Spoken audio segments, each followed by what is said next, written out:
عدلیه چې تا اورېدنې روانې دي کوم حد ته ورسېدې؟ څنګه پوه نشم خبره عدالت چې تا کیسونه روان دي کوم حد ته ورسېده؟ نو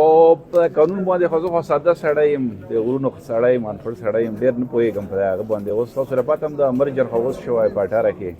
ما پهله ظلم دی دا خو غیر قانوني چې شی روان دي تاسو یې وینو او الحمدلله اوس مونږ د خلکو له چې وګورو د وکیلانو له وګورو زموږ علاقې مشرانو د ډي ای خان چې څومره مشران کشران دي قومونه یې دغه له وینو مونږ حوصلې ډېرې اوچتې شي مونږ خو چې رښتیا وي د تاسو له پته او د 11 اکتوبر د پښتنو یوه غټه جرګه وشوه او په هغې خو مونږ چې کوم دی جاني مالي نقصان وشو شهیدان هم پکې وشول زخمیان هم پکې وشول او بیا باقاعده لکه صوبایي حکومت او فیډرل او سره چې کوم دی پارلیمنټرین د ټول سوالونه او زارۍ یې کولې ځاني ماله چې یاره دا خل راته مذاکرات ته کېنوه نو بیا ورسره مذاکرات ته کېناستو تقریبا په 9 په 10 اکتوبر باندې مذاکرات وشول شپې په تقریبا سړېږي خو دغه مذاکرات چې باقاعده تاسو ته اجازه درکړل شوی و بالکل بلکې موږ سره مکمل دغه خبره وشوه لکه وزیر اعلی خبره وکړه وزیر داخله هم راغلی و که نه مکمل اختیار یې چې کوم دی وزیر اعلی له ورکړی و ګورنر له او بیا پارلیمنټرین راغلل او شپې تقریبا شپې په 3:30 بجې باندې مذاکرات ختم شول او پاک مکمل موږ سره دا خبره وشوه چې څومره کیسونه یې دا ټول موږ ختموو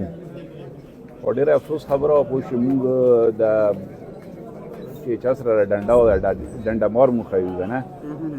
دا خو یو ظلم یې شروع کړی دا خو نه قانون پیژني او نه عین پیژني موږ په دا ایریانو یې پوه شو چې سیسټم ټیک شي که نه دا سیسټم ګډ وډ دی پوه شو دوی په خپل هغه قانون و هغه عین چې کوم دی نه مني بس یوه ډنډه یې راخیستې وه ډنډه خبر به چې خو تاسو باندې د جرګه اف آی آر و د کډوالو دپاره تاسو چې کومې هلې ځلې وې هغه اف آی آر و دلته کوم نوعیت مقدمې دي در باندې نو خو دا خو معلوم پته نه لګي دا چې زه کله ونیوم ګرفتار یې کړم اور عدالت له زره واسم په ما باندې 780 وه یو متاثرینو چې کومه یې مونږ یې ډي پي ځای وه تقریبا 2.5 میاشتې درد نه کړې وه په افغان شهره باندې او باقاعده پاک هم چې کله بیا مذاکرات وشول موږ سره دا خبره وشوه ټول موجود و مطلب ټول وزیر اعلی او اسره چې کوم دی ټول یو دا خبره وکړه چې یاره بالکل دا شی هم ختم و بیا دویم کیس چې کوم دی د 11 اکتوبر و ما چې څنګه وویل چې یاره نقصان یې مو وکړه جاني او مالي نقصان یې وکړه الټه یې چې کوم د 302 په مونږ باندې واچوله نو دا دوه کیسونه وو چې بیا کله عدالت راپېښ شو پېښور کې نو اووه که اته کیسونه یې نور راوباسل بس هلته بوځه وزیرستان نه بوځه مال د پومه پته هم نه لګي کیسونو هغه بوځه او دغه بوځه دا کیسونه یې راوباسل نو دا تاوبي مو غیر چاپېره پته نه لګي خو دا زه یوه خبره کوم لکه دو دا فرېشر لپاره کوي دا نه چې یاره دا مونږ له ډېرو پښتنو سترګې چې کوم دی که نه او الحمدلله مونږ د حق لپاره ولاړ یو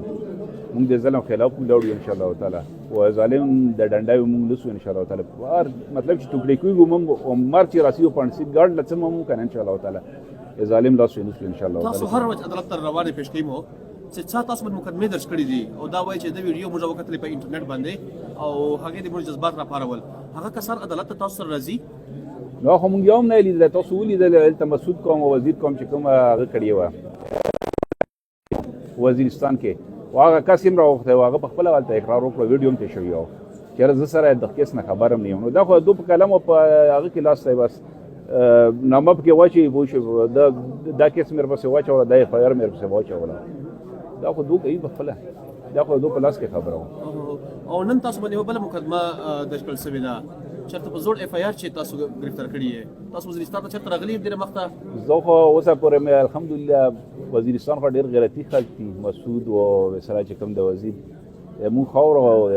غیرتمندو خلکو خاوره وه خو زه اوسه پورې وزیرستان له راغلی یم ډهي خان له تقریبا زه 10 کاله مخکې راغلی یم یو ځلې 10 کاله دا مې دویم ځل دی چې ډهي خان له زه راغلی یم وزیرستان اوسه پورې ما په سترګو لیدلی یم نه او نن مقدمه کې جج درته وویل چې په کوم اف آی آر کې اچولي یې اخو وکیل تاسو له تفصیل باندې وویل زه خو ناست وم خو ما لا اندازه نه لګېږي وکیل صاحب قانوني هغه باندې پوهېږي ما لا پته نشته سره مې وام نه برل چې یاره څه وویل که نه او په کومه مقدمه کې یوه بله پوښتنه تاسو کورمې ته لاړوئ جرګه مو کوله خو هغې وروسته بیا تاسو جرګې پته ونه لګېده چې په کومه تاسو راووتئ بیا حکومت او حکومتي جرګې دې په خپله چې مذاکرات وکړه مذاکرات بیا داسې ترې ښکاري چې پرون په ډي سي باندې حمله سوې ده هغه تاسو په دې چې وینئ چې آیا دا کورمې جرګه چې تاسو روانه کړې وه هغه به ولې تاسو سرته ونه رسېدی تاسو ښکاري چې تاسو نیول یا دا ګرفتارۍ د دغې جرګې ناکامه کول دي اصل کې مونږ چې کورمه کومه جرګه وه مونږ د ما په ځای باندې یوه میاشت پس په 13 نومبر باندې چې کومه غونډه وشوه په کې منظور پښتون وو مونږ 68 چې څومره ځایلو د مشرانو لکه هر ځای نه یو مشر ورکړی که نه و سیاسي مو دا غونډه شوې نو په هغه ورځ باندې چې کوم دی مونږ کورمې لپاره جرګه وباسلې وه او بیا باقاعده مونږ میټینګ وکړی سی ایم سره اجازه ته مو واخیسته چې یاره د جرګه مونږ کوو مونږ جرګه چې لاړه نو په وټ نه چې کوم دی راپاڅه په وخت کې واقعیت شو بګن والا و په کنوالو باندې حملې د مړي نو شو د درې سرور ایک ځای نه راپاڅ کې چې یاره حالت خراب دي و تاسو ماسو بیا نه بعد هفته بعد چې کوم دی مونږ په خپل سره وویل چې یاره مونږ کینو کینو سو 120 تقریبا 80 روپۍ کمیټي مونږ جوړه کړه او په خپل ترو باندې لاړو او هلته مونږ د خبره جوړوله مونږ د اهل تشیع او اهل سنت سره چې کوم دی خبره وکړه او په درېیمه ورځ باندې دوه ظالمانو چې کوم دی مونږ د جرګې ناکاموله او یو ځای یې مشران اوچت کړل چې کوم مقامي مشران مطلب د بړچینار او سره چې کوم دی اهل تشیع او اهل سنت والا مونږ یې اوچت کړ باقاعده مونږ اول دا کار نه یم کې خو بیا چې کوم د لیارم کولا ولې بیا چې کوم د مورچم خلو کولې بیا په سنور د چې کوم تنازع دم کولې او دوه د نو وخت چې پښتون جرګه د شی وکي او تاسو یالات کوسو بل ورسو شول دا جوړول نه شي مونږ پاګل یارو باندې لړو چې حکومت په نشواتلای مونږ هغه یارو باندې لړو چې حکومت په نشواتلای مقامی خلک په نشواتلای پوه شي غل مونږ ورسو اخري ټول سره مونږ ملاقاتونه وکړل دا ټول خبرې چې کوم د جرګه باندې خو اغه باوجود چې کوم دغه مخه چې مونږ په ټل باندې موږ مشکلات جوړ کړ موږ گرفتاری کوشش وکړه حال ته مونږ کسان ډیرو پښتانه راغون شول چې کوم دی دو بیا خپل خبرې نه ورسو شول په پسې کې چې کله بیا راځو مونږ په ټینل باندې چې کوم د پولیسو درولې مونږ گرفتاری کوشش وکړه حال ته بیا ناکام شول نو دا ګوره دو په خپل د حالت خرابوي دو دا نه غواړي چې امن راشي او مونږ مین خبره چې کوم د پښتون هغه تاسو له پته چې مین خبره چې کوم د پښتون امن ده او ظلم خلاف ده اخرنۍ پوښتنه سره کول غواړم یو خو اطلاع پلان چې خلک واوري چې د تا گرفتاری سره وسله او بیا به تاسو د دې لپاره آینده لا عمل څه ځکه تاسو مسلسل په یو مقدمه بل مقدمه چې زندان ته لږی تاسو له عمل بچوي د ما گرفتاری واسه شوی اصل کې ما خاطه وای چې دلته چې جرګې لا کور ملتلې گرفتاری کوشش وکړه دغه مخه غیم خم په کلی کې هم کړی په ما باندې د بابونه چاپې ما په الحمدلله نن سبا خاطه پته و چې موږ د میدان لکه راوتیو پارځه کې پښتانه راغونډيږي کوم په یو روډ باندې تیری کوم او پولیس والا مو درې نو حالت چې کوم د سونه خل راغون شي نو فریشر په وجه باندې دوه مونږ گرفتاری شي غواړي ما گرفتاری کوي چې د جرګې راوته پولیس لاین لا جمرود لا او ما یو غنټه چې کوم د ډي پی او سره جرګه وکړه خپل مسالې چې کوم فایران په وجه باندې او چې د دفتر نه راوته من دفتر په خپل کې چې کوم د تقریبا 40 پولیس راته ودرولي وو